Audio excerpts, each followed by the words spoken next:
So how does all the plumbing systems work in one of these trucks? We're going to show you.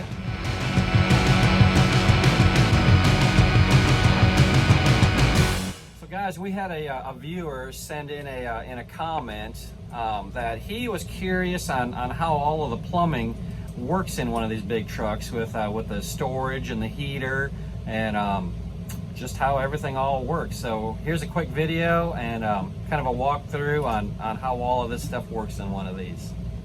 So guys, here's looking at our table and two booths in the back of the truck, and I've taken the cushions off and lifted up these access panels, and you can see on the passenger side here this big silver wrapped in insulation thing is one of our 30-gallon water tanks, fresh water tanks. And underneath here, down right there, is our pump, just like in a camper, that supplies all the pressure. So we have water coming out of our sink in the kitchen and our shower. This right here switches in between this tank and our second tank, which is right here underneath our hanging closet. So we have two 30-gallon fresh water tanks, and I'll show you how we fill those here in just a second. On the driver's side, again, I've taken the cushion out, and I've lifted up the two access covers here. And you see, here's where all of our stuff is organized. We've got an electrician's nightmare in here. We've got all of our fuses. You see this white box underneath here is our inverter, which supplies all the electricity to our outlets. All of our fuses. We've got two breaker boxes in here for all of our electrical. And ARI does a really nice job of labeling everything, so we can see exactly what fuses are for what. And then again, on the breaker boxes, it tells you exactly what each breaker's for. This is our hot water heater. And this is really interesting, you guys. You know, I wondered, how are they heating water in these trucks? And it's a really interesting way in how they're doing this. There are coolant lines running from the engine back to this hot water heater. So if the big engine is running and we're driving down the road, it's circulating antifreeze inside of our water heater. There's coils that kind of run through there, just like an old-fashioned moonshine still. And that antifreeze is running through those coils, and it heats our water. So while we're driving down the road, this water can get extremely hot. In fact, in the shower, it shows you, there's a sticker there that says, caution, this water may be extremely hot. And then when we're not going down the road, on our control panel right here underneath the sink, we've got bad lighting coming in through our window here. You can see we can just flip this switch here on when the generator is running, and then we electrically heat our hot water. So again, looking towards the back of the truck, you can see our kitchen sink and our table and booths. And then as you come around, here's the cushions that are normally in the booths. And then you come on around here to the bathroom where we have our shower. All of the plumbing runs along the floor behind the refrigerator and into this compartment. Don't forget, they're tying into this water tank also. And then into this compartment, and then underneath the back wall here, let me see if I can zoom in, and you can see that silver in there.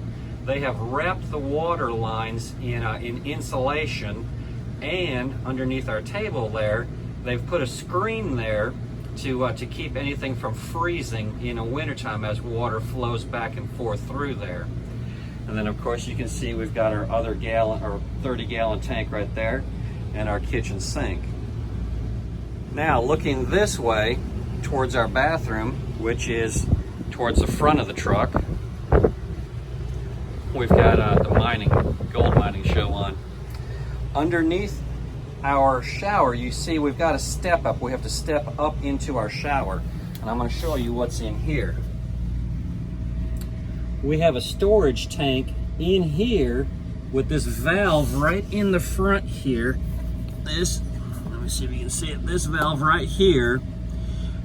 Our shower can go into a holding tank if we want it to, or we can just leave that valve open and you follow this black pipe here and it'll just drain out onto the ground. Now, that's gray water. It's just gray water. So, I mean, all it is a soap and a little water. So, I mean, it's not like we're dumping black water or anything on the ground. But like I said, in some situations, if you're in a shipper or receiver and you want to take a shower, you can close that valve and it'll just stay inside the holding tank until you get somewhere that's more appropriate to dump it. Also, mounted on the wall here, you'll see we have this here, and it tells us how much water we have in each one of those 30-gallon tanks. You see this one here is showing almost full. It's kind of flashing between full and 2/3. That is freshwater number 1, and freshwater tank number 2 is completely full. So we can kind of keep an eye on how much water we have in our tanks. The potty, the actual potty itself, goes into a cassette, which it easily just comes right out the side of the truck. And I'm going to take you outside and show you how all of that stuff works. Hey guys, so here we are on the outside of the truck, and whew, if you can see, man, it has been hot today. It is so hot. We are in Sealy, Texas, just west of Houston. Well, west of Katy and west of Houston. And boy, it has been hot today. But here we are on the outside. And this little access door here, I get a kick out of this. ARI uses these same doors on all of their sleepers. And if you look at this, it is a Peterbilt door. But they use this door on all of their sleepers. And here is where we take care of all of our water and our potty. Here's what you've got inside here. I hope you can hear me okay over this generator. We've got our AC running full tilt. But here's how we fill our water tanks. Let's see here if I can block that sun. We've got tank 1 and tank 2. And you've just got this hose that comes out with a little cap on the end of it. And we fill these up at, usually we do the Flying J or some of the other truck stop. But we've got a filter. I'll show you the filter here in a second too. But that's how we fill up our water tanks. This here is our potty. And I had a pop-up camper years ago that used this exact same system. And you see this tube coming up the side here. And you see our water level is right there. That is our flush water. And you fill it up just by bringing this out. Take the cap off and just fill it up with a garden hose. And as you're filling it, you can see the water rise in this gauge here. With our water tanks, with these, when the tank is full, the water will just start running onto the ground underneath the truck. So when we hear and see the water falling on the ground, we know our tanks are full, and then we just switch and fill the other one. This cassette is really neat. I would be leery about this thing if I hadn't had that pop-up camper years ago that had the exact same thing. So when you open up the valve on the inside to do your business, it all goes right down inside of here. This door opens up, and then there's a round disc inside there that this knob here actuates, and your business goes in here. And then to dump it, you just pull this whole cassette out. See, the whole thing comes out. And all of the Flying J's have RV dumps. So you just take this over to the RV dump, swing your little spigot out here, take your cap off, and dump it down the drain. And then rinse it out real good a couple times, and you're all set. Like I said, looking at this thing, honestly, I'd be a little bit leery of it, but I'm telling you, with the pop-up camper, you could pull that cassette out of there, turn it upside down and shake it, and it will not leak. and it's very easy to take care of. We don't have to try to get the whole truck over to the RV island in the Flying J's where the RV dumps are. We just pull that cassette out and just carry it over there.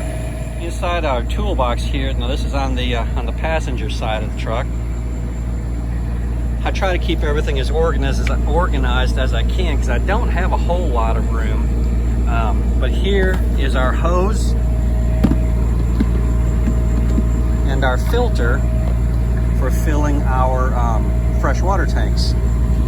Walmart sells these filters, and the label has come off. But Walmart sells two different kinds of filters. They've got a blue one and this green one. And the green one filters a little bit better than the blue one. So it has a smaller micron filter inside of it. It's charcoal. So you just hook your hose up to the spigot there at the diesel island.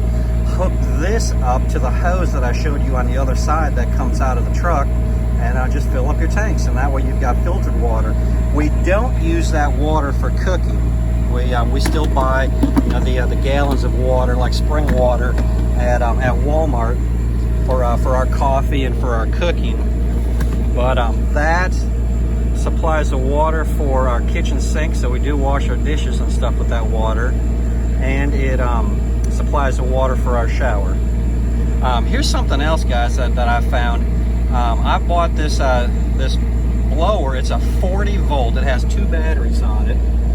40 volt blower from Walmart, and you can see the nozzle there comes off, so you can store it a little bit easier. But I use that for cleaning out the trailer. I don't use a broom anymore. I just start in the front of the trailer and just use that to blow everything out, and that works really, really good. And it's a whole lot faster and easier, especially on these days that it's so hot. You know how hot it gets in these trailers, and that makes the job a little bit easier. Well, guys, that's all I've got for you for right now. Hope this answers some questions on how the plumbing system works in these trucks. And post your questions. Post your questions, your comments. We love getting them. We'll try to answer any kind of questions you guys have. And guys, be safe out there. We'll talk to you all later. Bye.